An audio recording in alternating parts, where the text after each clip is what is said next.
Coucou les amis, bienvenue dans cette nouvelle vidéo dans laquelle nous allons résoudre cet exercice sur les fonctions numériques. Ici, on nous donne la fonction g de x définie par x au cube moins 3x moins 3. Et à la première question, on nous demande d'étudier les variations de cette fonction g et de dresser son tableau de variation. Et au niveau de la deuxième question, c'est de démontrer que l'équation g de x égale à 0 admet une solution unique alpha, telle que ce alpha soit compris entre 2,10 et 2,11. Et enfin, la toute dernière question, c'est de déterminer le signe de la fonction g de x suivant les valeurs de x. Alors ici, dans cet exercice, nous allons mettre en application le théorème des valeurs intermédiaires. Sans plus tarder, nous allons passer au niveau de la correction. Alors, pour la toute première question, où on nous demande d'étudier les variations de g, il faut savoir pour étudier les variations de g, il faut d'abord connaître l'ensemble de définitions de la fonction, calculer les limites au bornes de cet ensemble de définitions, calculer la dérivée de cette fonction, étudier le signe de cette dérivée et pour terminer, dresser le tableau de variation. Et pour nous ici, pour commencer avec l'ensemble de définitions, comme g de x est une fonction polynombre, il faut savoir que toute fonction polynombre est définie dans R. Donc du coup, c'est l'intervalle EG égale à quoi? À l'intervalle ouvert de moins l'infini à plus l'infini. Pour la deuxième étape, nous allons calculer les limites aux bornes de cet ensemble de définitions. Ici, nous avons deux bornes, nous avons moins l'infini et plus l'infini. Donc, la limite, quand x tend vers moins l'infini, comme c'est une fonction polynombre, on garde que le monom du plus haut degré qui est x au cube, et en remplaçant x par moins l'infini, et comme l'exclusion est impaire et l'infini négatif, on aura quoi? Moins l'infini. Et pour le calcul de la limite en plus l'infini, comme c'est l'infini et que g de x est une fonction polynombre, on garde le monom du plus haut degré, voilà, et on remplace, on obtient quoi? Plus l'infini. Pour le calcul de la dérivée, nous avons g de x égale à x au cube moins 3x moins 3. La dérivée de x au cube, c'est 3x au carré. Et la dérivée de moins 3x, c'est moins 3. La dérivée de moins 3, c'est 0. D'où g' de x est égal à quoi? 3x au carré moins 3. Alors, pour son signe, pour étudier le signe de la dérivée, il suffit de poser la dérivée égale à 0 afin de déterminer les valeurs de x qui annulent notre fameuse dérivée. Et en posant g' de x égale à 0, nous obtenons 3x au carré moins 3 égale à 0. Et en balançant le 3 au deuxième membre, nous aurons 3x au carré égale à 3. Les 3 vont se simplifier. Ceci nous permet d'écrire que x au carré égale à 1.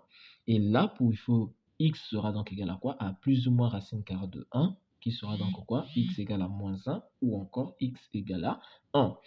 Une fois que j'ai les valeurs qui annulent notre fameuse dérivée, il me faut maintenant dresser le tableau de signes.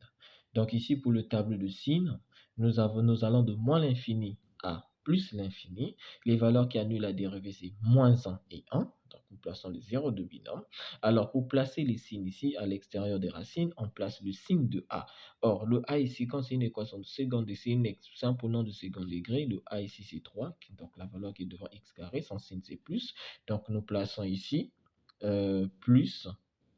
Là plus, là aussi plus, et au milieu nous avons moins. Et je vais interpréter ce tableau, donc d'après le tableau de signe ici présent, donc quel que soit le x, on aura de moins l'infini à moins 1, et union de 1 à plus l'infini, notre dérivée est positive, et donc l'intervalle de moins 1 à 1, notre dérivée est négative. Une fois que nous avons le tableau de signe de la dérivée, on peut alors dresser le tableau de variation. Alors, pour dresser ce fameux tableau de variation, qu'est-ce que nous allons faire? Donc, pour ce fameux tableau de variation, on représente en niveau le tableau de signe de notre fameuse dérivée, ça là, que nous allons prolonger afin de représenter le tableau de g de x. Comment se complètent les valeurs ici? Donc, vous avez d'abord, j'ai dit bien les tableaux de la dérivée, vous avez vu la façon dont nous avons placé. Maintenant, comment compléter le deuxième tableau là où il y a les g de x en moins l'infini? Nous avons calculé la dérivée en moins l'infini et nous avons eu moins l'infini. Je place ici. Donc, quand là c'est plus, ça veut dire ça croît. Moins, ça décroît. Plus, ça croît. Donc ici, moins l'infini, ça va croître. Maintenant, d'où vient le moins qui est ici? On a calculé g de moins 1. Donc, le moins 1 là, c'est n'importe quoi, g de moins 1. Et de ce côté, le moins 5 qui est là, c'est n'importe que quoi, g de 1. Et ici, c'est la limite quand x tend vers plus l'infini. Et la valeur trouvée, nous avons placé ici. Voilà comment est-ce qu'on représente le tableau de variation. Pour la deuxième question, nous devons de démontrer que g de x égale à 0 admet une solution unique alpha telle que 2,10 inférieur à alpha inférieur à 2,11. Donc, la première des choses à faire, il faut d'abord calculer g de 2,10 et g de 2,1. Et voilà, donc ici nous avons g de 2,10 qui est négatif, g de 2,11 qui est positif, ce qui me permet de dire que le produit de ces images est inférieur à 0. D'autre part, d'après le tableau de variation de g, on constate que g est continue et strictement croissante sur l'intervalle allant de 1 à plus l'infini, et en particulier sur l'intervalle allant de 2,10 à 2,11. Et d'après le théorème des valeurs intermédiaires, cette équation admet une solution unique alpha, compris entre 2,10 et 2,11. Donc, g de alpha égale à 0. Alors, comment est-ce qu'on a découvert que c'est strictement croissant? On va se servir de notre tableau de variation. Regardez ici, de 1 à plus l'infini, c'est croissante. Et 2,10 est quelque part ici. 2,11 quelque part là.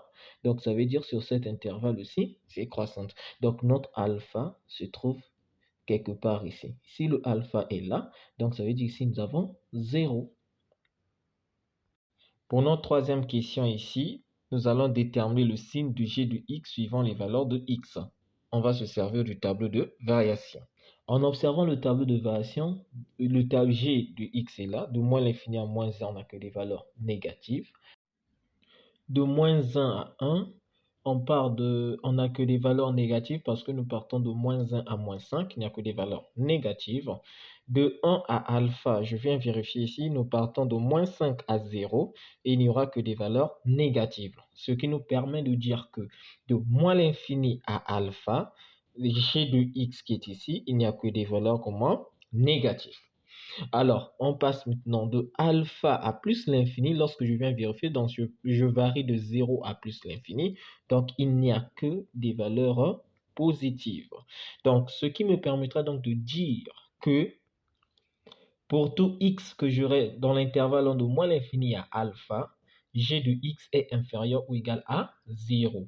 Et pour tout x que j'aurai sur l'intervalle de alpha à plus l'infini, g de x est strictement supérieur à 0. Nous venons de le voir à partir de notre tableau de variation. Voilà terminé avec notre exercice. Je vous dis à bientôt pour une nouvelle vidéo dans laquelle nous allons travailler une partie d'arithmétique et on va voir comment faut-il déterminer les choses. Donc, ne manquez pas à vous abonner, à activer la cloche de notification afin de ne rater aucune de nos prochaines vidéos.